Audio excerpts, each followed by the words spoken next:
Somos a força do coletivo. Somos a vontade de juntos fazermos mais. Somos a mão que incentiva. O primeiro passo de um salto. Somos a alegria do encontro. O espaço que se compartilha. O tempo que se doa. O futuro que se constrói. Somos histórias e transformação. Somos muitos. Somos o Instituto Unimed BH. Como é bom quando a gente constrói uma relação de confiança. Há 80 anos, a cultura inglesa vem junto com os mineiros, formando cidadãos bilíngues para o mundo. Acreditamos que a educação faz parte do crescimento de uma sociedade. Por isso, no nosso aniversário, o presente é para os belo-horizontinos. Venha fazer parte da família Cultura Inglesa e ganhe 50% de desconto nos cursos ao vivo pela internet. Cultura Inglesa, 80 anos de história e amor por BH. A Melita tem sempre um café fresquinho para você sentir mais a vida.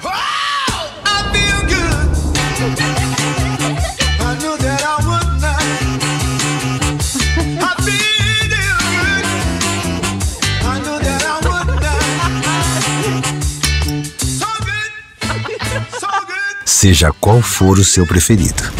Melita, café fresquinho para sentir mais a vida.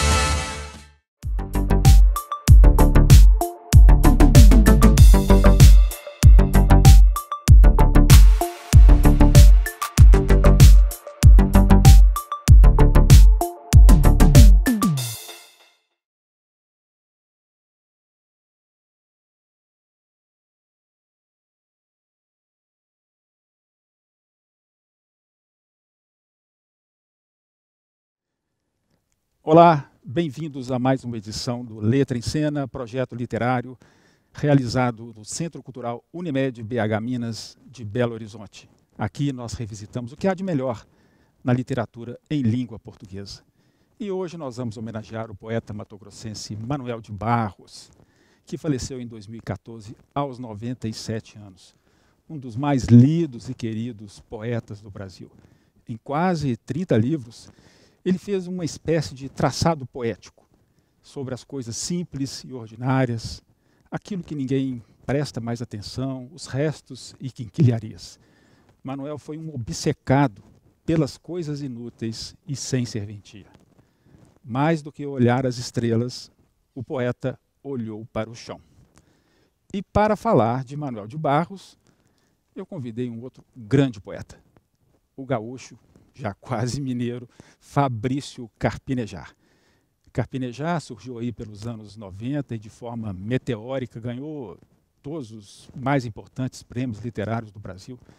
E ao longo da sua trajetória, né, além de permanecer como poeta que é, ele, vamos dizer, incorporou outras facetas, né, de muito destaque.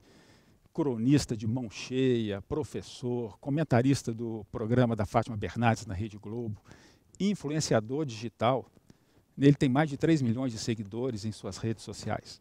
Bom, o Fabrício tem 47 livros já publicados nessa carreira brilhante e mais um tanto, eu tenho certeza, nessa sua cabeça fervilhante. Eu sou José Eduardo Gonçalves, curador deste projeto, e converso agora com meu amigo Fabrício Carpinejar. Fabrício, querido, que bom você aqui. Que alegria de estar participando de um dos projetos mais inspiradores de Minas Gerais. Letra em Cena já tem feito uma enciclopédia viva de nossos autores. É uma enciclopédia da saudade. E você já participou, acho que você se lembra, tem 5 anos isso, hein? Falando de Mário Quintana, que é outro poeta meio outsider, né? Com Quintana e agora Manuel de Barros, um poeta da minha preferência. Eu fiz a minha dissertação a respeito do Manuel de Barros. Ah, que maravilha. Não, mas nós vamos conversar bastante do Manuel aqui, mas eu queria saber antes, Fabrício, como é que você está? Acho que você está passando bem esse período de confinamento, né? Acho que de 2019 para cá você já lançou uns 3 livros. Eu pensei que ia falar do meu sobrepeso. Já deu para observar. A barriguinha prosperidade. É a comida mineira. Ah, nossa, aqui... Quantos anos aqui, Fabrício? São 3 anos. Você precisa repetir E precisa continuar repetindo. E não pode recusar comida em nenhuma visita. Quando as pessoas ficam ansiosas aqui, elas comem. Quando as pessoas ficam calmas aqui, elas comem. Quando as pessoas ficam esperançosas, elas comem. Quando nada dá certo, elas comem. E quando querem comemorar algo, elas comem. Então, é uma obesidade lírica e poética. E não se pode recusar, né? Não tem como. Seria uma descortesia, então você acaba. E eu já aprendi que almoço mineiro é todo dia. Isso Começa no almoço e vai até a madrugada. É incrível. Mas olha, nas suas crônicas, que são deliciosas, você tem mostrado um conhecimento assim, da psique mineira. Acho que a sua professora Beatriz é demais, né? É demais. E é uma professora que eu quero repetir de ano sempre. Muito bem. Mas olha aqui, eu falei dos seus tantos livros publicados. Tem alguma novidade a caminho? Não tem nenhuma. Tenho novidade, mas a novidade ainda é novidade. Então tá bom. Tá certo, tudo bem, Fabrício. Mas olha só, é uma alegria receber você de volta nesse projeto. Poucos estiveram aqui mais de uma vez, tá? E é muito bom mesmo conversar com você. É sempre uma alegria te reencontrar. Vamos lá, Manuel de Barros. Eu vou começar, que eu não sou como você, que sabe de cor, lendo uns trechinhos de um poema dele, que eu acho que fala muito, ele se apresentando, sabe? Assim, olha só. Uso a palavra para compor meus silêncios. Não gosto das palavras fatigadas de informar. Dou mais respeito às que vivem de barriga no chão, tipo água, pedra, sapo. Entendo bem o sotaque das águas, dou respeito às coisas desimportantes e aos seres desimportantes. E lá na frente, que eu não vou ler tudo, tenho abundância de ser feliz por isso. Meu quintal é maior do que o mundo. Lindo. Sou um apanhador de desperdícios. Esse é o nosso Manuel, né? E tem muito parentesco com aquela visão do espaço afetivo, o espaço íntimo, do Drummond. O Drummond tem um verso que é: a mesa era maior do que a casa. O Manuel de Barros coloca: o quintal é maior do que o mundo.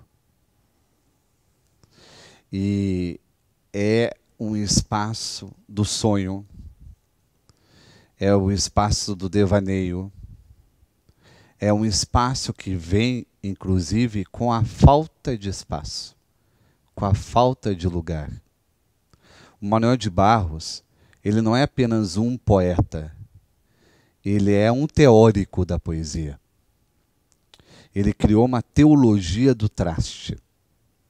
Tudo que não serve para uma função serve para a poesia. Um sofá terá muito mais serventia ao poeta quando ele for abandonado. Quando ele estiver gosmento de besouros. Ele encontra no abandono, no despojamento, a maior exaltação da existência. Ou seja, contra a usura, contra o consumo, contra o oportunismo, contra os interesses. Olhar apenas pelo efeito estético, pela verdade. Isso é quase hippie. Totalmente. Não, é totalmente hippie. E eu acho que o Manuel de Barros ele bebeu no ideário hippie da contra-revolução. E foi coerente, né? Nós temos uma ideia do Manuel de Barros, da aparência do Manuel de Barros, como um matuto. Um homem simples, um homem do campo. Um rústico. Rústico. E não. Ele era absolutamente refinado. Ele fez escola de cinema, ele tomava uísque. Todos os dias. Ele vivia no centro, perto de um shopping em Campo Grande. Ele conhecia pintura, ele dialogava com diferentes artes. Paul Klee é um dos artistas que ele fez poemas e faz menções em poemas. Chagall é outro. Ele viveu, eu acho, essa contra-revolução. sabe? De buscar uma liberdade a partir do essencial. Menos é mais. O pouco é o essencial. Ele se importava com os restos. O terreno baldio era o grande submercado dele, das reflexões. Ele queria aquilo que as pessoas não tinham percebido. A sua poesia é uma repescagem dos costumes. Quanto menos valor tem algo, mais valor esse algo tem para a poesia.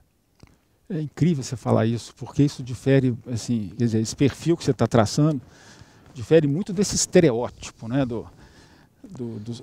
o poeta, sei lá, do Pantanal. Eu lembro de uma frase dele uma vez, que eu não vivo no Pantanal, eu gosto do Leblon, uma coisa meio provocativa, que ele morou no Rio também, né?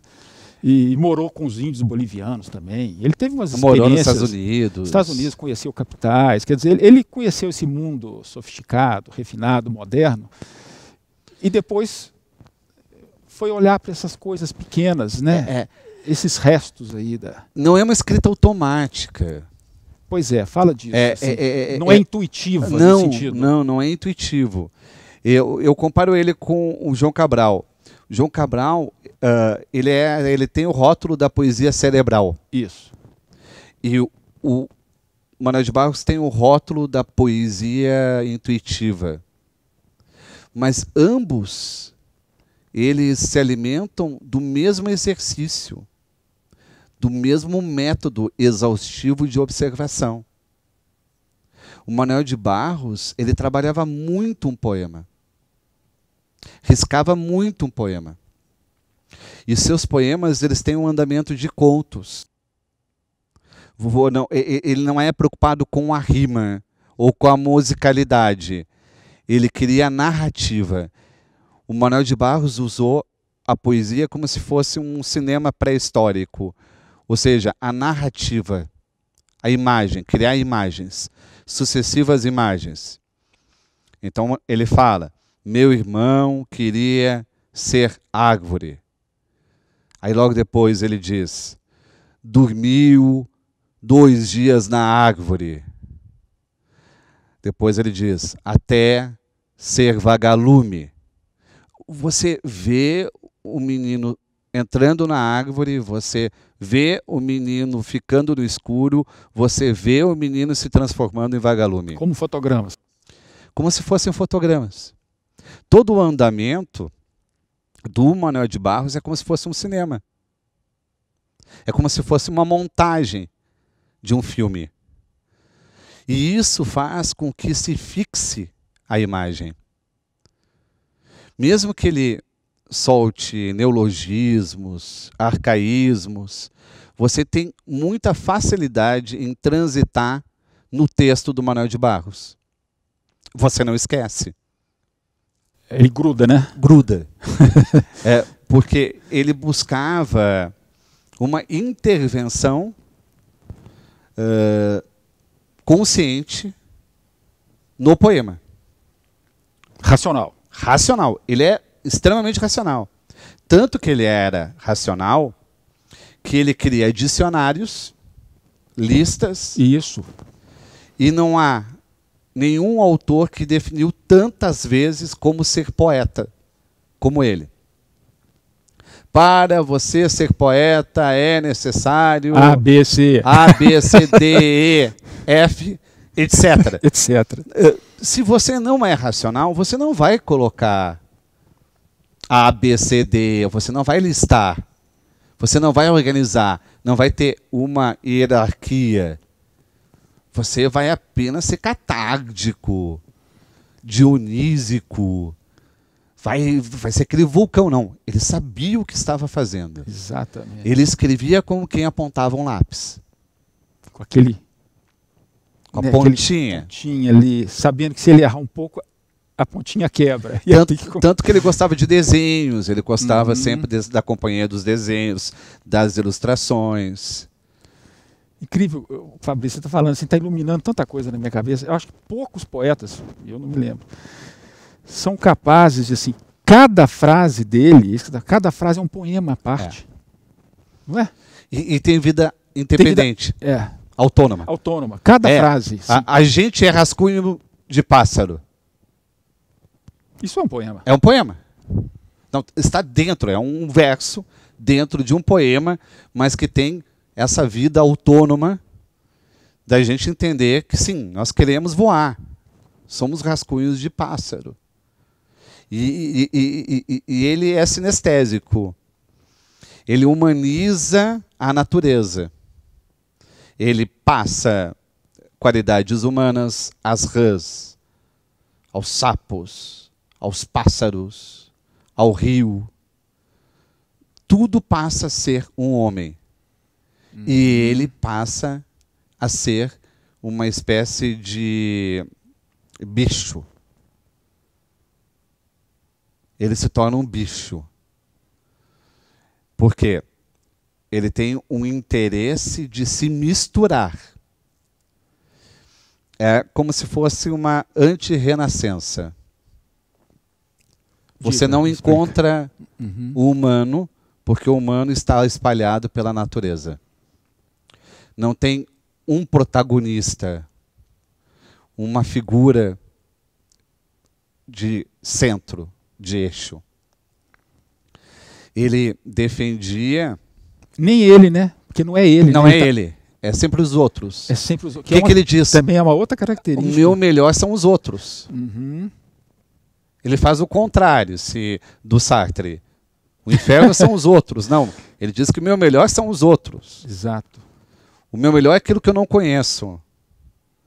Ele cria dúvidas. Ele não tem certezas.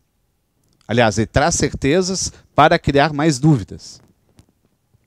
Porque só com dúvidas chegamos ao arrebatamento.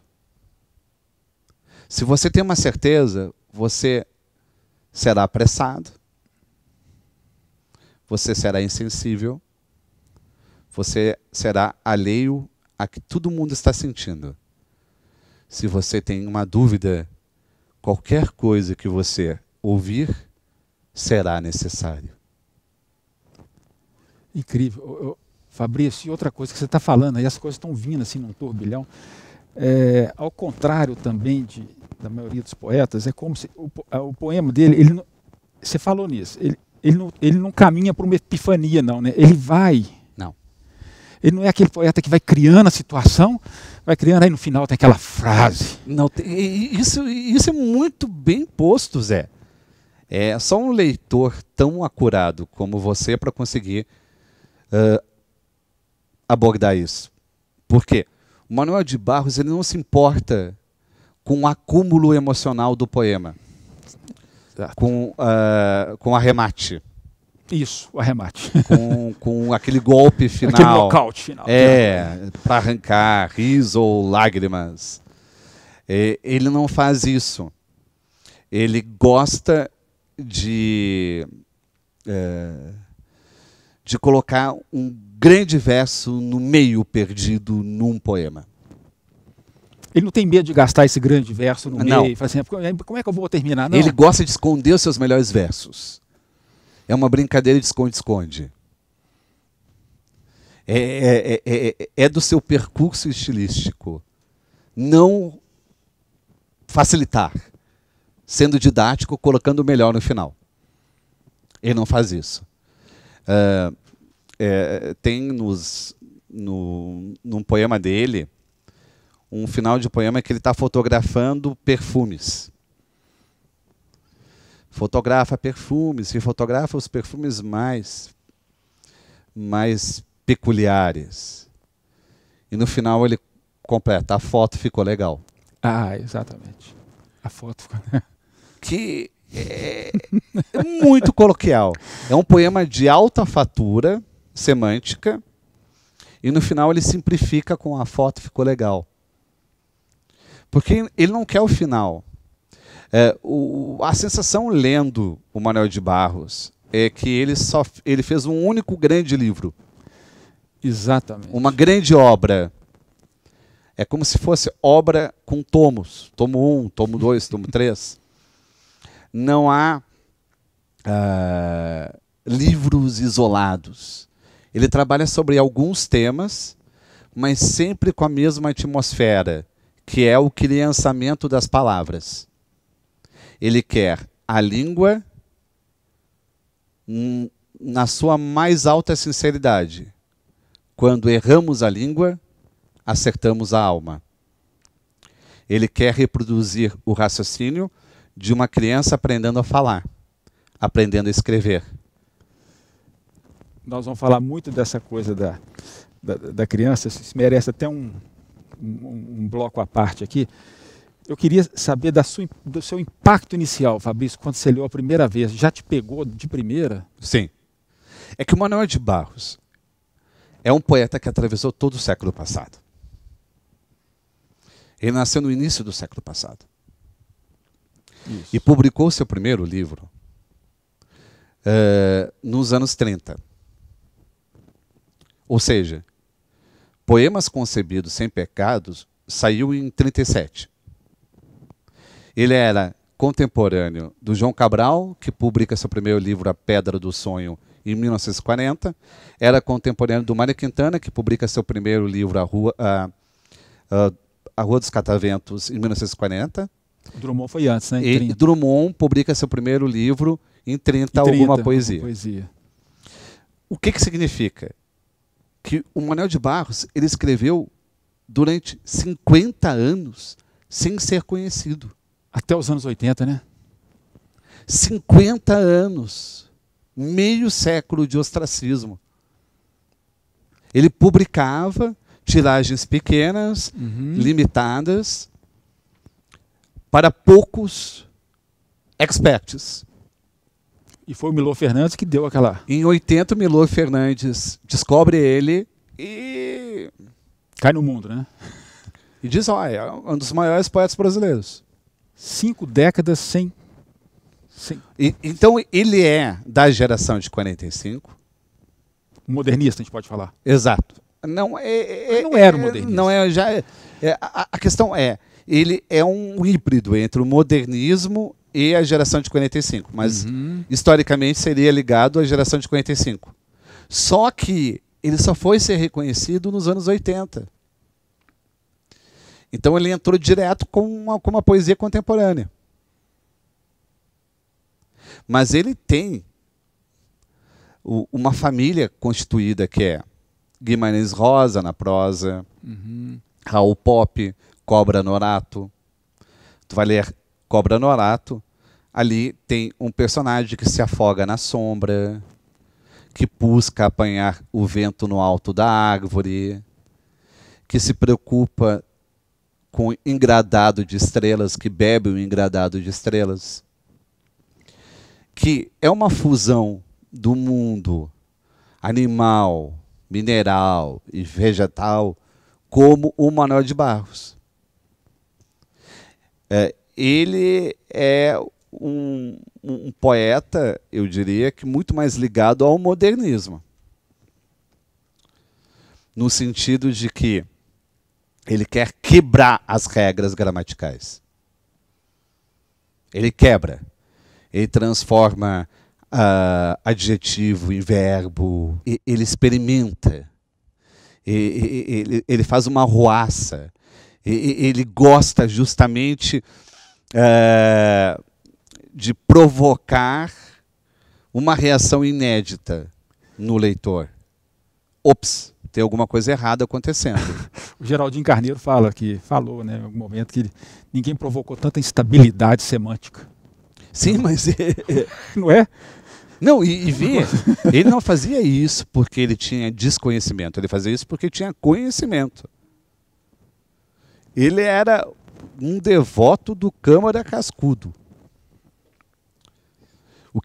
Ele adorava os sermões do Padre Antônio Vieira. Mas eu vou te falar, também tem isso, né? Boa gente não é. Então, porque é uma demência em termos de paradoxo, dialética. Tributário do Vieira, né? De inversões.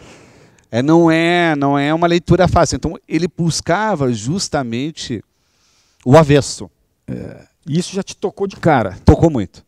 Eu comprei a Gramática Expositiva do Chão quando eu era adolescente. O que estou lendo, porque não era apenas um livro, era um universo. Ele criou um universo novo. Com o Bernardo, tem os seus personagens, né? Com os maltrapilhos, com os mendigos. E também ele valoriza algo que julgo fundamental. É se colocar no lugar do outro. Aquilo que é um defeito, na verdade, para o Manuel de Barros é uma virtude. Então ele fala num poema que ele tem inveja de um manco. Ah, sim, que ele fala que gostaria de ser... Como é que ele fala da perna? De ter uma perna menor do que a outra. Uma perna torta, porque menor. Chama atenção. Isso. Exatamente. Ele tem essa cumplicidade. Tava mais para Garrincha do que para Pelé, né? Exato. É muito bom. Ele é o nosso Garrincha. Ele é o nosso Garrincha. Mas olha aqui, falando nessa coisa do impacto, a gente tem um depoimento muito bacana aqui agora da escritora e roteirista Adriana Falcão, que vai falar um pouco disso, sabe, desse impacto com o encontro com o Manuel de Barros. E ela tem a mania de explicação, então só podia ser ela. Então vamos ouvir a Adriana.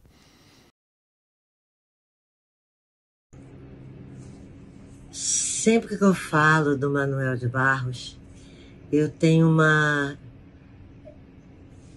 o mesmo sentimento, assim, de que pena que essa filosofia do Manuel, né, essa poesia, chegou tarde na minha vida. Eu sempre gostei muito de palavras, de escritos, de poemas, de letras de música, e chegou tarde. Quando o Manuel de Barros chegou na minha vida, eu disse, meu Deus do céu, aquele aparente delírio do Manuel, de fazer de matéria para sua poesia os restos, as sobras, as coisas pequenas, assim. Aquilo me emocionou tanto, aquilo me emociona muito sempre que eu leio, sempre que eu vejo. Ia ser muito legal se o Manuel tivesse chegado antes da minha vida, mais cedo. Eu acho que eu teria ganhado tempo, sabe? Um tempo que eu perdi de ir atrás do que me evocava, do que me atraía no Manuel. Essa coisa amorosa e linda, né? Maravilha, né? Maravilha de escutar as pessoas falando do Manuel. Essa coisa de ser tão lido e tão querido, né? Num país que a gente diz que as pessoas não leem, e poesia é mais difícil ainda. Quer dizer, o Manuel conseguiu essa aproximação com as pessoas. Onde é que está o segredo dele, hein, Fabrício? Afetividade. O segredo do Manuel de Barros é a afetividade. O quanto que a poesia, ela é um instrumento para você se aceitar, para você se amar, para você se querer bem. O mundo não é só o mundo dos perfeitos, dos belos. Exato, tudo o que não é simétrico é belo. Saímos daquele mundo da finalização, da aparência, para um mundo da imperfeição. A imperfeição comovente. Se você tem um defeito, isso significa que você é honesto. É a sabedoria do defeito. E o quanto que nós precisamos ter tempo interior. Dar tempo para a intimidade, para conhecer as pessoas.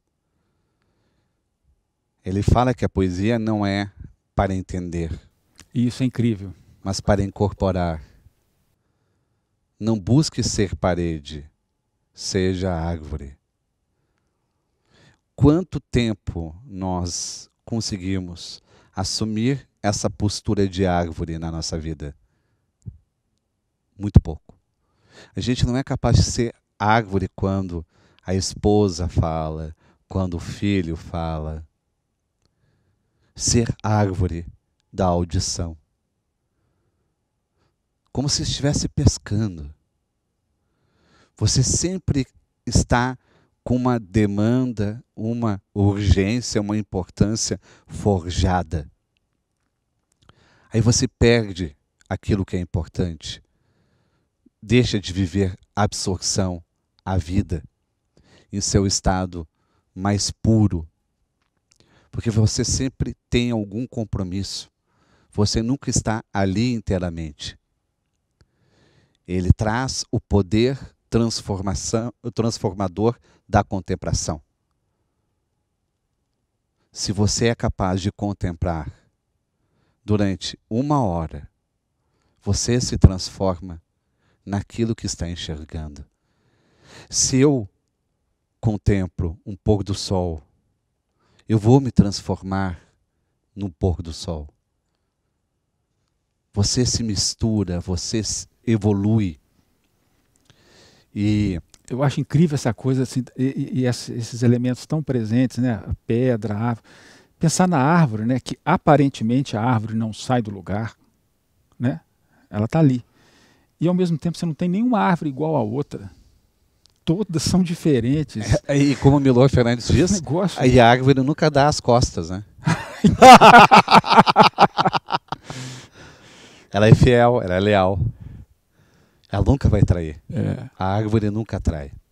A árvore, a e pedra. ela está parada, mas se movimentando pelas suas extremidades, pelas raízes. Exato. E pelas folhas. Né, onde pousam os pássaros, onde o vento passa. E ele fala muito, quando fala de bicho, fala muito de sapo, né, que normalmente é considerado que o bicho feio, né, que foi na festa no céu, de intruso. E depois despencou lá de cima e virou aquele bicho feio da história. Não existe um bicho feio para o Manuel de Barros. Não tem. Tanto que ele defende também o excesso de cabelos, de pelos. Ele não se importa com andrágios. Ele não se importa com o perdido, com o humano perdido. Ele está combatendo justamente a etiqueta. Não diga que você não gosta se você não conhece direito. Essa é a regra. E para conhecer você precisa povoar. Ele povoava as palavras.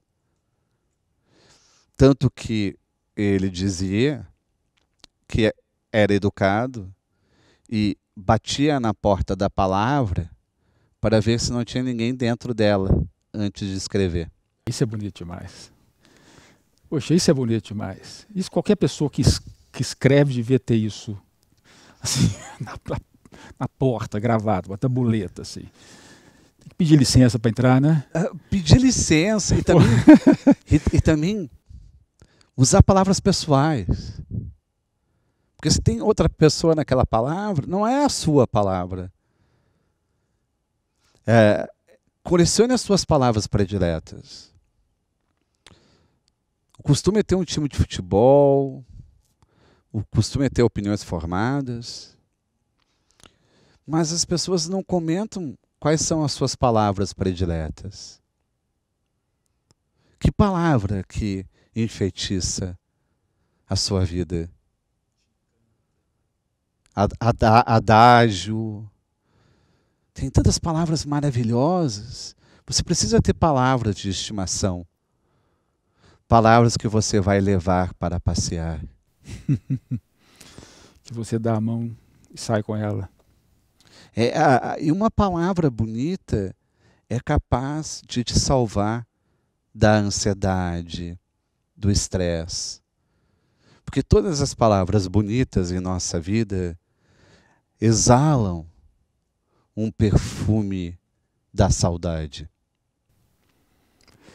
essa parece uma poesia que não quer ver a pessoa sofrer, né? É uma poesia, não é uma poesia de, não vou dizer que é de acalanto, de repouso, mas assim, é difícil expressar, mas é uma poesia onde você está bem nela. Porque ela parte do não. Ela parte do deslugar. Ela parte do excluído. Não tem mais nada a perder. É só esperança. O Manuel de Barros, ele compõe seus personagens como aquelas figuras malditas. É o louco da cidade, é o fofoqueiro, é quem perdeu a razão para encontrar algo muito melhor, a imaginação. Isso é incrível. Mas é um ponto de resiliência já. Ele não está orbitando de acordo com o nosso mundo de cotações, com o pregão, com a bolsa de valores, com as cifras. Não, é um mundo atemporal. É um mundo da infância. A infância não tem futuro. Tudo acontece. Todos os tempos acontecem juntos. Não tem tempo para a infância, né? Tem um lugar, mas não tem um tempo. Exato, é isso. Não é? E ele tem uma postura infantil. A postura de levar a sério os seus brinquedos. Se ele está distraído, ele vai sonhar. Ele vai levar a sério a sua distração. E ele gosta dos bichinhos que você mencionou, o caso do sapo, que cabem na mão. Os bichinhos portáteis. Aqueles bichinhos que cabem na mão de uma criança. Ele tem preferência pelos pequenos animais. Porque o seu São Francisco é um São Francisco criança. Ele quer dar colo para esses animais. Não são animais que ele não consegue abraçar. São animais que ele pode proteger. Não sei se faz sentido. Mas... Faz todo sentido. Acho que quando você falou lá atrás de criançamento, acho que tem tanta... a criança tem uma coisa meio... É uma imaginação meio selvagem, né? Sim. Anárquica. Assim, uma coisa assim que... Sim. Tudo é possível. Tudo acaba sendo possível porque ela deseja realmente brincar, fazer parte, interagir. Uhum. E o Manuel de Barros, quando ele busca essa infância das palavras, esse criançamento, ele tem uma molecagem ali, tem uma malandragem. Diga. Que é justamente ele tirar o teu chão. Você lê e perde o chão. É um pacto mágico. Não tem verossimilhança. Não tem. Você não pode ter uma leitura realista. Você precisa ser uma criança. Você precisa enxergar uma mesa voando. Você precisa enxergar uma cadeira com motor. Um peixe-cachorro. Você precisa ver peixes nas árvores. Você precisa libertar o seu condicionamento. Você está em um mundo do faz de conta.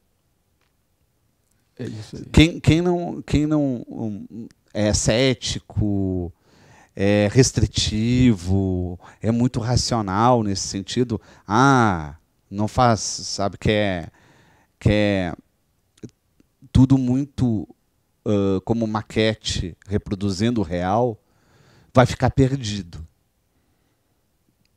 É um labirinto. Uhum. Aí a poesia de Manuel de Barros é um labirinto. Você usou uma palavra ótima, é um certo pacto com esse leitor? Sim. Quando eu li a primeira vez o Manuel de Barros, eu assinei o pacto. Eu acredito em tudo que você vai dizer. E é um pacto com amigo. Na infância, esse pacto você tinha. Exato. Você está fazendo uma sopa de folhas e acredita que aquilo é realmente uma comida para se saborear. As histórias E você prova a sopa de folha. É um pacto. E ele te convida para isso, né? A poesia exato. dele. E nesse sentido já entra, eu acho que naquele mundo mágico das palavras, porque as palavras, elas são curativas. Porque se você tem um lugar para se alucinar, você não vai ficar mais sofrendo do mesmo jeito que você sofre com as suas frustrações. E Manuel de Barros busca a alucinação de olhos abertos. A sua poesia é uma alucinação de olhos abertos. É melhor que qualquer alucinógeno. Muito melhor. Sem dúvida. Porque você também se sente menos oprimido pelas convenções. E você liberta também todos os seus fantasmas. É como se você conseguisse soltar os seus fantasmas. Porque o Manuel de Barros, ele é altamente psicanalítico. Ele fala do piano que está abandonado. Aí ele fala de alguém que foi preso e todo o inventário que tem dentro de casa, né, os pregos de veludo. É um prato cheio para Freud, Lacan. Haja divã. Fabrício, vamos ver agora se você conhece nosso amigo, o ator maravilhoso Odilon Esteves. É de arrepiar. Né, gravou alguns vídeos, então vamos ver o primeiro deles aqui agora. Tenho um livro sobre águas e meninos. Eu gostei mais de um menino que carregava água na peneira. A mãe disse que carregar água na peneira era o mesmo que roubar um vento e sair correndo com ele para mostrar aos irmãos. A mãe disse que era o mesmo que catar espinhos na água, o mesmo que criar peixes no bolso. O menino era ligado em despropósitos. Quis montar os alicerces de uma casa, sobre orvalhos. A mãe reparou que o menino gostava mais do vazio do que do cheio. Falava que os vazios são maiores, até infinitos. Com o tempo, aquele menino que era cismado e esquisito porque gostava de carregar água na peneira, com o tempo descobriu que escrever seria o mesmo que carregar água na peneira. No escrever, o menino viu que era capaz de ser noviça, monge ou mendigo ao mesmo tempo. O menino aprendeu a usar as palavras. Viu que podia fazer peraltagens com as palavras e começou a fazer peraltagens. Foi capaz de interromper o voo de um pássaro, botando o ponto final na frase. Foi capaz de modificar a tarde, botando uma chuva nela. O menino fazia prodígios, até fez uma pedra dar flor. A mãe reparava o menino. Com ternura, a mãe falou: "Meu filho, você vai ser poeta. Você vai carregar água na peneira a vida toda. Você vai encher os vazios com as suas peraltagens. E algumas pessoas vão te amar por seus despropósitos."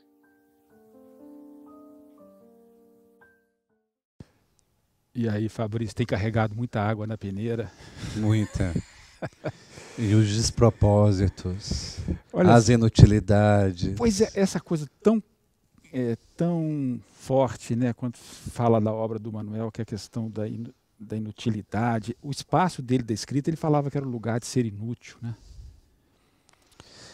Porque é aquele lugar em que você não pode se levar a sério. Você não vai ter recompensa, reconhecimento, função. Ele é contra isso. Existe uma igualdade, uma democracia na poesia do Manuel de Barros, em que você acaba acessando as suas memórias mais secretas a partir de objetos. Um pente é apenas um pente. Mas se você encontra um pente sem alguns dentes, aí já é outra coisa, hein? Aí você é capaz de lembrar do seu pai, que o seu pai, ele sentava com um pente no bolso. Todo mundo arrumava o seu cabelo antes de qualquer situação pública. E colocava o pente no bolso. Ele quebrava, mas sempre ficava no bolso de trás. Ele tem essa facilidade de orquestrar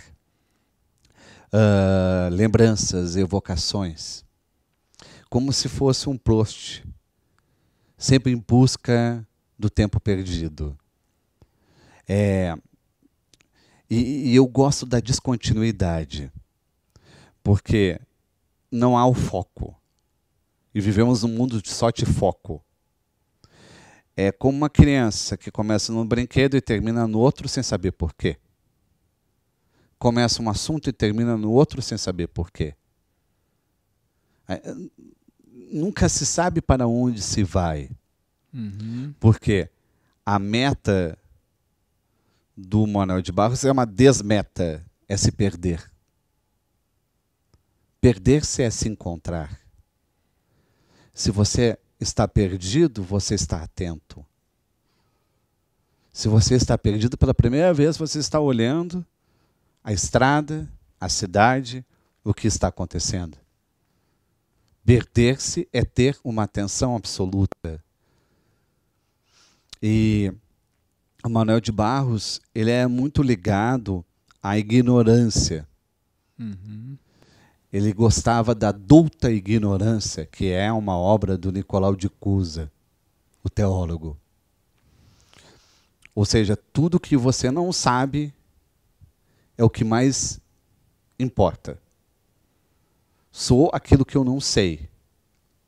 Sou quem nem eu sei que sou. E nesse sentido... Você sempre vai saber menos. Nesse sentido, você não fica menosprezado com a presença poética do Manuel de Barros. Porque, mesmo ele sendo culto, ele diz que não há maior cultura do que as eras, do que os insos, do que os cipós. Olha, isso ajuda a entender por que a poesia dele aproxima tanto, né? Ele não afugenta. Não, ele não quer ser. As pessoas, os leitores. Não, e vê, ele não está dizendo que ele é o poeta. Ele está dizendo que você é o poeta, o leitor é o poeta. É um convite para o leitor assumir essa voz poética, assumir a sua voz poética. Você será amado por alguns, mas esses alguns vão amar você pelos seus descaminhos, por tudo que você errou na vida. E isso é uma anistia aos nossos pecados, às nossas falhas, às nossas omissões. Ele traz uma reinserção com os seus poemas. Você se sente reabilitado a ter esperança. Porque não existe melhor ou pior. Existe o justo, o que você precisa. Isso é bacana, não é uma poesia que dita o que é belo, o que é feio, o que é justo, o que é injusto. né, o que é bom, o que é mal. Ela não exclui. Ela não exclui. Ela vai dizer, você não conseguiu. Ninguém vai dizer, eu não entendi o que ele quis dizer. Porque ele está dizendo que não é para entender. Exato. Ele está dizendo justamente, se você não está entendendo, você está sentindo. Se você está sentindo, você está vivendo o poema. Ele falava que a poesia nascia mais do corpo do que do espírito, não é isso? Sim. Eu lembro que minha mãe diz, né? O choro é do corpo, o suspiro é da alma. E eu acho que a poesia do Manuel de Barros tem muito desse suspiro, que é um encantamento. É você se surpreender com o seu lixo, se surpreender com o seu sótão, com o seu porão. É se surpreender com o passado. É ser surpreendido, porque você está se reinventando sempre. Agora, Fabrício, eu acho importante a gente ter uma separação assim, porque ele não é aquele artista, o criador, que olha para esse material, o detrito, para compor uma obra de arte, como acontece com ótimos artistas que às vezes criam, né, de latas. Intervenções. Intervenções e criam um objeto, criam uma coisa que pode ser contemplada como uma obra de arte, né? Mas você sabe, aquilo é lixo, mas aquilo é obra de arte. O Manuel parece que não é isso, ele se mistura com aquilo e aquilo, essa é a vida. Quer dizer, ele não precisa montar um pedestal, ele não precisa montar uma obra de arte. Não sei se eu estou me fazendo entender. Ele não pega esse aqui, mas ele sabe usar, né, o lixo para compor uma obra. Não, é como se a poesia fosse isso. Um pouco dessa matéria orgânica.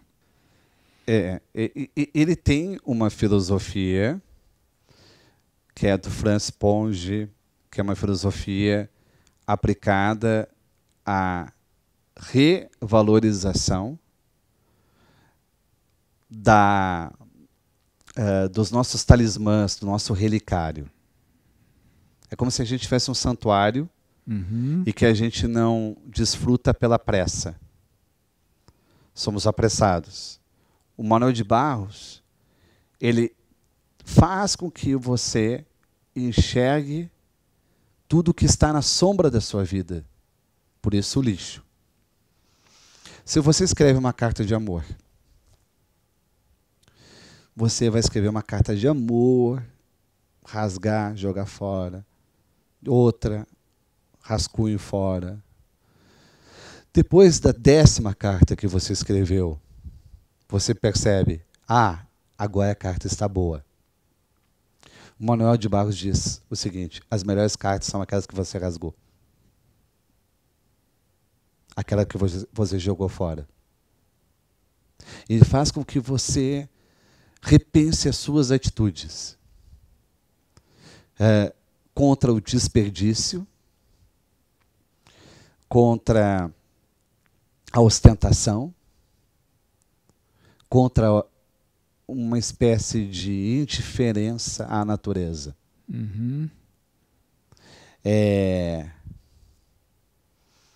Ele olha as formigas, ele olha o mundo com uma lupa. E nós não temos esse olhar, perdemos esse olhar para baixo. Que talvez as crianças tenham. É um olhar que você vai encontrar quando você brinca com um cachorro. Você rola no chão. Você rola, você enxerga a mesa, as cadeiras, por um ângulo rasteiro. E esse olhar, ele quer mudar o nosso olhar, a posição do nosso olhar. A posição do nosso olhar sempre é no alto, vaidosa, soberba, arrogante. Não, ele coloca no chão. Ele coloca a câmera da palavra no chão. Para você enxergar. Para você não jogar tão rapidamente um sapato fora. Ele vai transformando coisas. O sapato pode ser uma embarcação. O sapato pode virar um vaso. As cordas do sapato, isso me lembra Chaplin. Que era uma das paixões dele, né? Exato. Ele tem uma mímica chapliniana. Uhum. E é um aproveitamento de todas as coisas. É uma poesia da transformação. Nada permanece como estava. O Chaplin é isso. Então o Chaplin tem uma bota, ele finge que o prego da bota é um galetinho, um ossinho. E ó. E o cadarço é como se fosse uma massa. E essa transformação, eu acho que é o ponto central da poesia do Manuel de Barros. Tudo vai se transformar.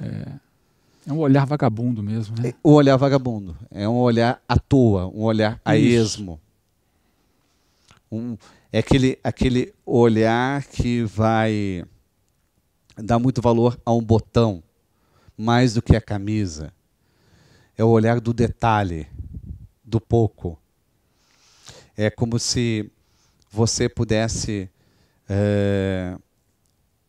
entender que aquilo que é mais valioso na sua vida só é valioso para você.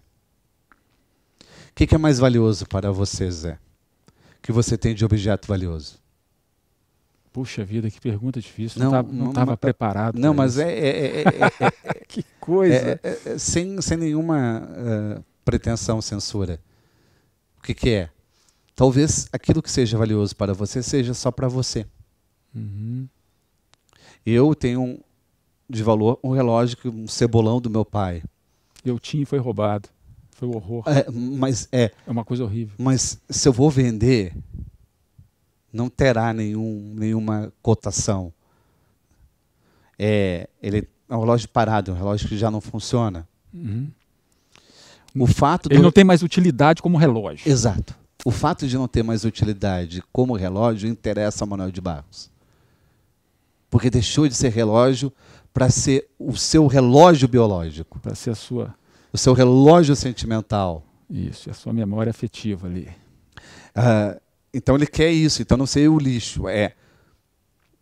Faça uma escavação de si mesmo para ver se aquilo que tem mais valor em sua vida não é nada caro. E não é, certamente. E não é. Então, tudo que tem mais valor na sua vida, você pode sempre comprar de volta. Que beleza. Que beleza. A gente pode sempre readquirir isso. Porque o valor é para nós, o valor foi criado. Uhum. Ele foi fabricado por nós, foi construído por nós. E essa singularidade é despertada pela poética, pela teologia do traste. Você acabou de me salvar de um sentimento que eu tinha de ter sido roubado. Não, tu pode... no relógio que foi do meu pai. Mas aquilo sempre teve valor para mim. Esse valor continua. Exato. E você pode adquirir um relógio parecido, barato, entendeu? E falar ainda, pai, aqui ó, recuperei. Maravilha, tô salvo. Você dá o valor ao relógio, não é o relógio que vai dar valor para você. Maravilha.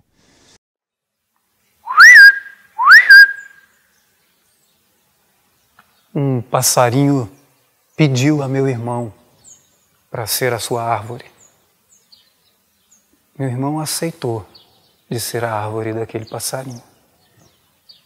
No estágio de ser essa árvore, meu irmão aprendeu de sol, de céu e de lua mais do que na escola. No estágio de ser árvore, meu irmão aprendeu para santo, mais do que os padres lhes ensinavam no internato. Aprendeu com a natureza, o perfume de Deus. Seu olho, no estágio de ser árvore, aprendeu melhor o azul e descobriu que uma casca vazia de cigarra, esquecida nos troncos das árvores, só presta para poesia. No estágio de ser árvore, meu irmão descobriu que as árvores são vaidosas. Que justamente aquela árvore na qual meu irmão se transformara envaidecia-se quando era nomeada para o entardecer dos pássaros. E tinha ciúmes da brancura que os lírios deixavam nos brejos. Meu irmão agradeceu a Deus aquela permanência em árvore, porque fez amizade com muitas borboletas.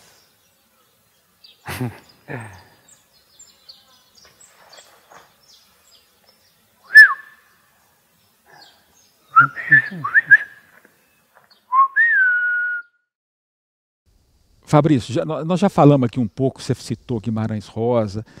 Tem gente que já fez conexões da poesia dele com a Clarice, mais no sentido daquela coisa de que é a palavra tentando alcançar um determinado mundo, ou um mundo, e ao mesmo tempo a palavra sabe que esse mundo, de certa forma, é inalcançável, mas essa coisa com a palavra tem um pouco assim de...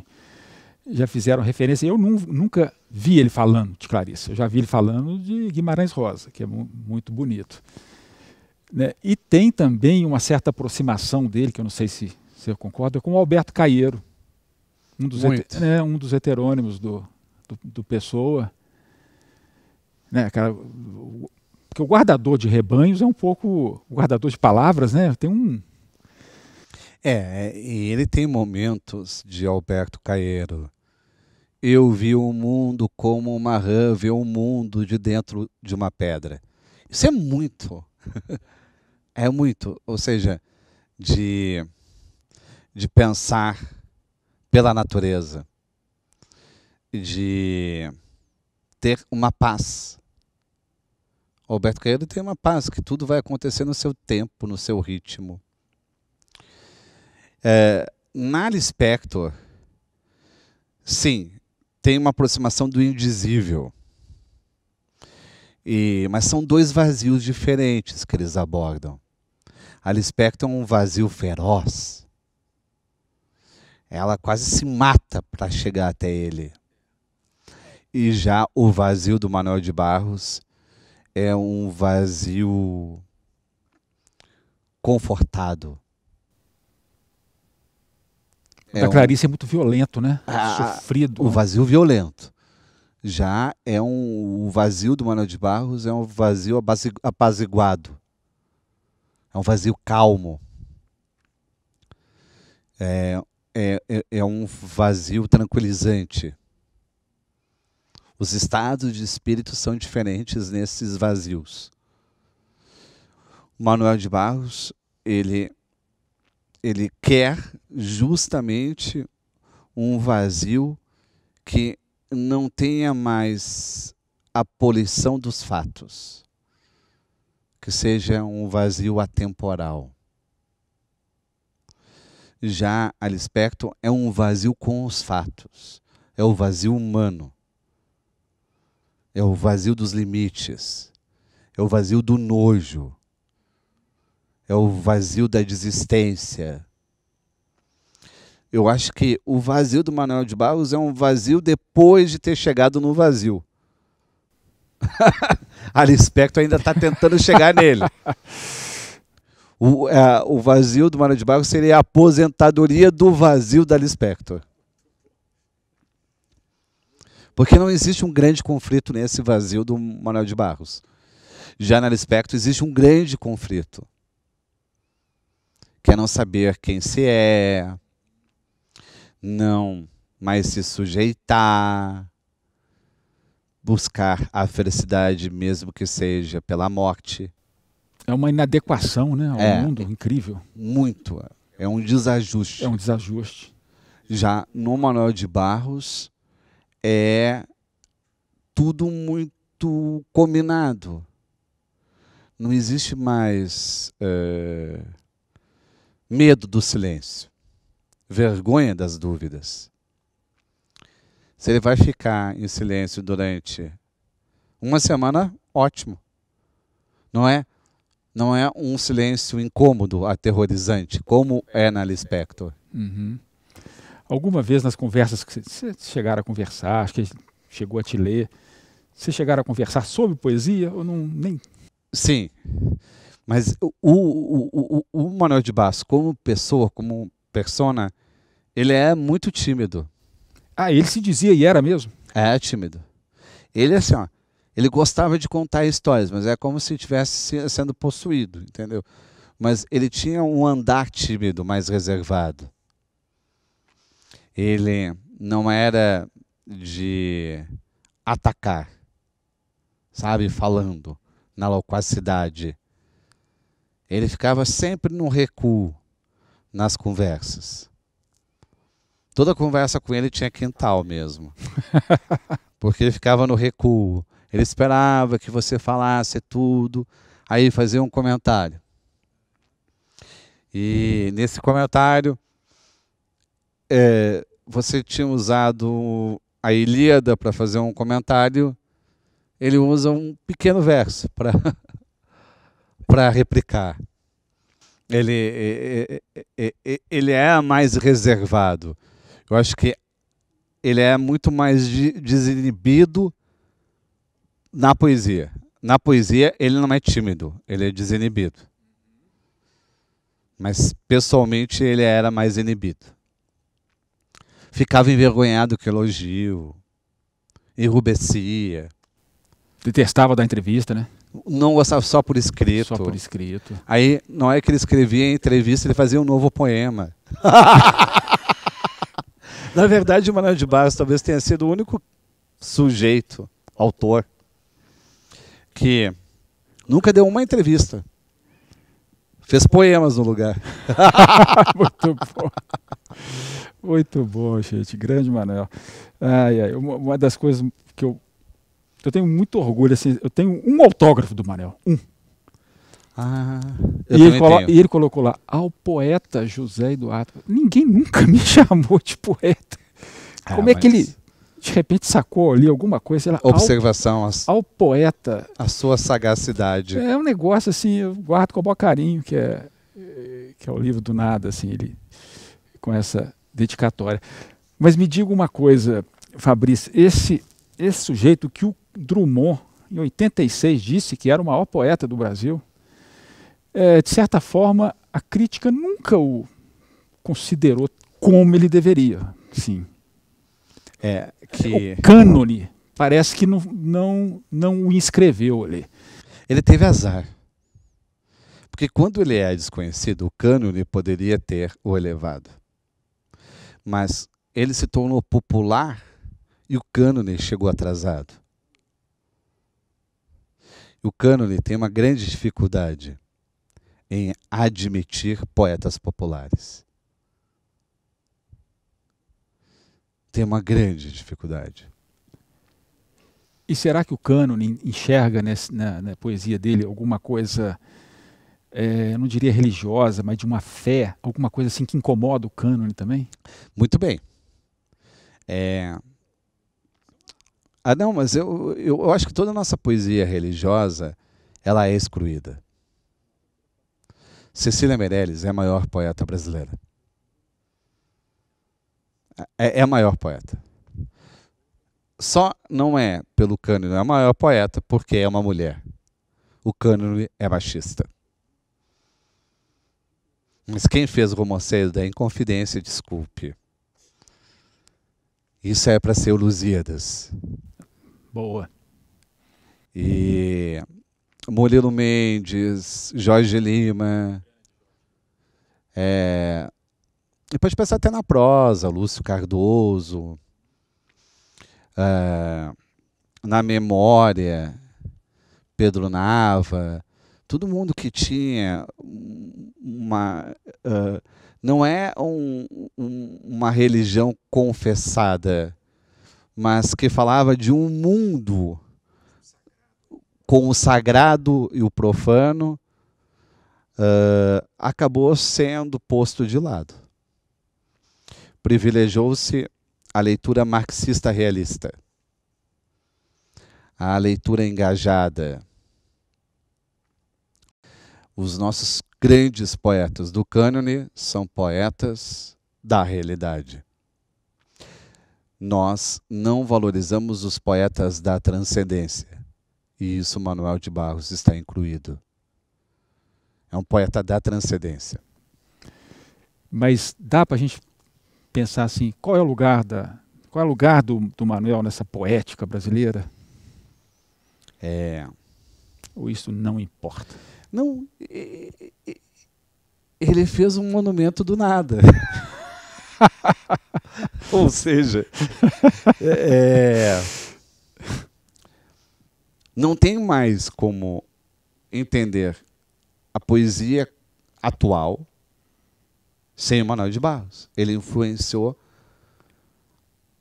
a maior parte dos autores. Você acha mesmo? A partir dos anos 90. Porque ele fez a cabeça dos leitores, mas dos autores você acha que ele foi uma influência? Eu acho que ele influenciou. Influenciou, sim. Só que todo mundo que tenta imitar o Manuel de Barros vira pastiche. Porque ele é tão Manuel de Barros que nem ele mesmo consegue se imitar. Ou seja, ele tem uma particularidade que é a extravagância, que é esse excesso, que é essa mudança de assunto, que são esses contos poéticos. Você falando assim, até parece uma coisa barroca. Sim, Manuel de Barros é barroco. Por isso que ele gostava tanto do Antônio Vieira. Antônio Vieira. É barroco, porque você não encontra o centro nunca. É o detalhe da borda, da dobra, você nunca encontra o centro. É como a poesia do Manuel de Barros, ela tem um domínio da distração. É como se você estivesse no celular e fosse de um link para o outro. Fosse de um link para o outro. É uma fuga atrás de outra fuga, que outra, mas sempre uma fuga para mais dentro, para mais dentro. Então, o caramujo é uma casa andando, aí ele entra dentro dessa casa andando, e tu vai até o interior do caramujo. Ele não sai para fora, entendeu? Ele vai cada vez mais para dentro. É o mínimo até o microscópico. É como se fosse um telescópio virado para o chão. Incrível, é uma capacidade quase de captar esse... De potencializar, né? E vamos dizer assim... O grão. O grão, ou seja, quando ele olha para o prego, não é o prego, é como se fosse o espírito do prego. Exato. É isso. É? É. Uma coisa assim... Ele ia adorar isso. Então tá bom. Ele ia adorar o espírito do prego. Acho que o espírito do Manuel de Barros baixou em você. Acho que baixou. Acho que esse dia eu tô tomado. Mas e talvez ele gostasse mais da assombração do prego. Que todo prego tem seu fantasma. Você falou aí que ele influenciou. Manuel te inspirou, te inspira? Muito. Te influenciou? Influencia. Principalmente na feitura do poema. Que é desbastar, descamar, tirar o excesso. Repetir, até fazer diferente. E eu acho muito bonito, porque ele tira o excesso para deixar os seus excessos. E é lindo, porque é barroco. Mas os excessos dele são tudo essencial, entendeu? É diferente do Graciliano, que tirava os excessos para limpar, para ficar... Polido. Ficava só realmente o básico, o nervo. Básico, Não, o Manuel de Barros é como se os excessos fossem o mais importante e o básico fosse o menos importante. Ele elimina, deixando os excessos. Ele deixa tudo o que não importa. E isso, para mim, é muito interessante, essa tônica, essa fórmula do poema. O poema, ele não tem que trazer o que é necessário. Ele tem que trazer o que é desnecessário. O necessário vai encontrar no romance. Tu vai encontrar numa novela. Tu vai encontrar na narrativa. O poeta não, desculpa. Mas o poeta, ele é para trazer o desnecessário, aquilo que não vai ter utilidade nenhuma na sua vida. E é incrível, né, Fabrício? Assim, é o prazer por si só. Ele foi até os 97? 94? Não, foi quase até o fim da vida, né? Porque teve republicação. Ele morreu em 2014. 97. E mais do que dedicado à literatura, dedicado à poesia. E também a literatura infanto-juvenil, a poesia infanto-juvenil dele é tocante. Com seus bordados. Né? O poema do menino, que é poeta carregando a água, virou um livro infantil. Recomendando aqui a leitura dos livros infantis do Manuel. Fabrício, nós falamos tão lindamente aqui, você falou lindamente, né? Eu fiquei aqui ouvindo. Eu tenho coisas assim maravilhosas que eu poderia passar um programa inteiro falando das frases dele. Eu tenho uma frase dele que eu amo, assim, que é assim: tudo que inventa é falso. Cara, eu queria essa frase para mim. Eu queria ter sido o autor dessa frase. Isso é um negócio assim. Isso diz tudo do fazer literário, né? Da coisa da escrita, da palavra. E para ele não existia mentira. A mentira é só uma outra, é só uma confissão mais refinada. Mas toda mentira é uma confissão, só que você está inventando ali em cima, é uma confissão mais refinada. Agora, eu falei da minha frase. Se você tem alguma, ou você tem um poema que você queira falar antes da gente se despedir? Tem. Eu queria um poema. Eu acho que isso é súmula dele.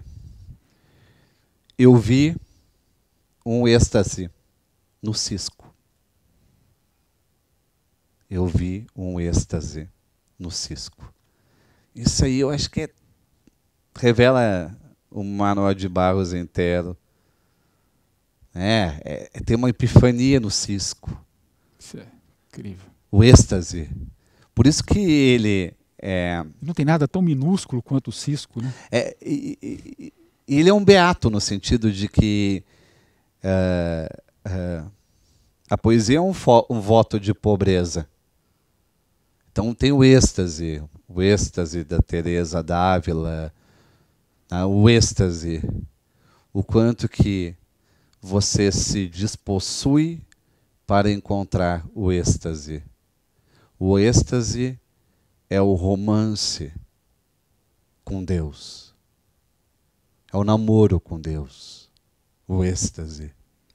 Ninguém diz, estou extasiado. Extasiado é uma experiência divina, é uma experiência transcendente.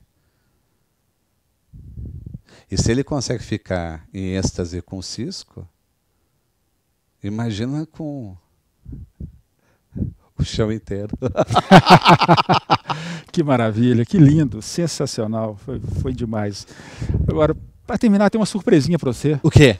Não, é surpresa, não posso saber. Não. Vai ter que esperar. A gente podia terminar aqui, que foi lindo e maravilhoso, e quem está nos assistindo também vai saber disso. Mas eu queria preparar uma surpresa para você, bem humorada, e o Odilon vai ler para você uma coisa agora, que é um texto seu.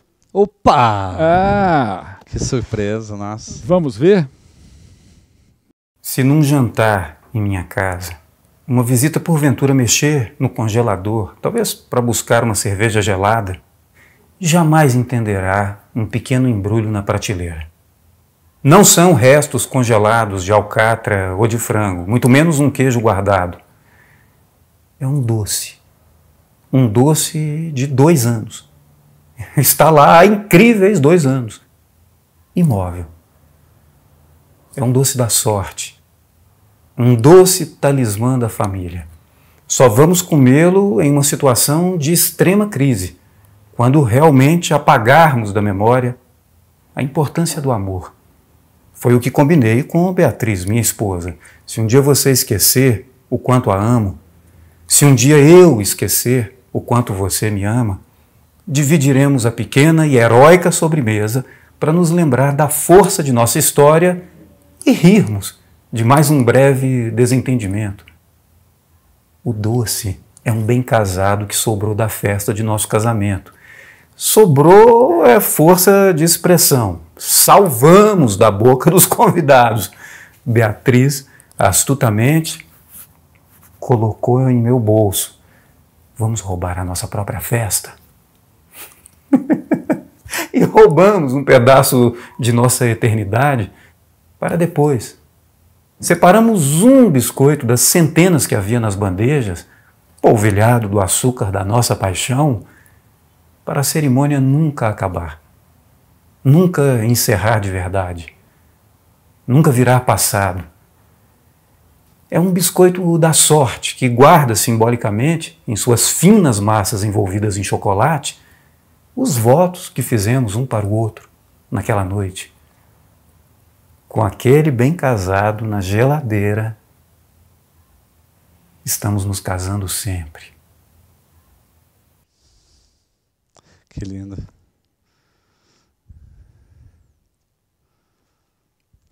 Que beleza. Que esse amor perdure, Fabrício. Nossa, fiquei emocionado. Da minha esposa tem a senha do meu celular. Querido, muito obrigado Muito pela sua obrigado. presença aqui. É sempre uma alegria e foi, para mim, um encontro cheio de poesia. Eu também, eu fico mais viciado em Manoel de Barros ainda. Ficamos. Ficamos. Obrigadíssimo, viu? Obrigado, Fabrício. É isso, terminamos mais uma edição do Letra em Cena, esse encontro delicioso com o Fabrício Carpinejar, falando de Manoel de Barros. Fique atento, tem mais Letra em Cena vindo por aí e eu espero vocês nos próximos encontros. Muito obrigado.